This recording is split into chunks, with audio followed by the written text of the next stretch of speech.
Endi ma tavush, ma o ke. Şunağı lekin o dek emasken, sol tarafı uçuqken bunun o pütey oldu, nölge oxşaş oldu.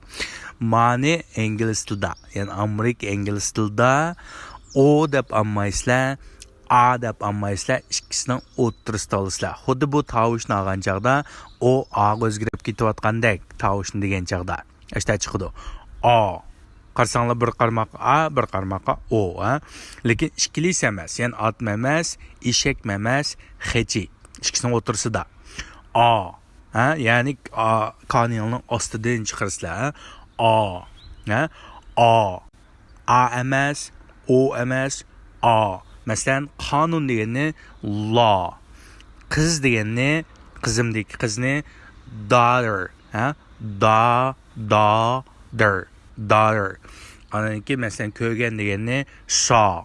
Ma tavush bir qadar muhim, bu tavushning elinishi intayin muhim. Ya'ni ma tavushni olgan chaqda o deb olmaysizlar, a deb olmaysizlar, a, ha? A. Ya'ni xuddi o o'zgarib ketib qolgandek, yoki a o'zgarib ketib qolgandek holat chiqadi, lekin ishkilis emas, o'tirsida. A. Masalan, boy, boy. Qarsanglar, boy emas, boy emas, nima? Boy. Masalan, qonun degani la emas, lo emas, law. A, ha? O emas, a emas, o. Matavish bek muhim. Amerika ingliz tili buni nima deb oldi ekan? A, ha? O emas, a emas, o'tirsidagi deb oldi ekan.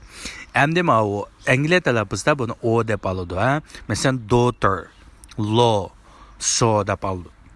Shunga Amerika ingliz tili buni otma emas, eshak emas, hech, ya'ni o emas, a emas, o.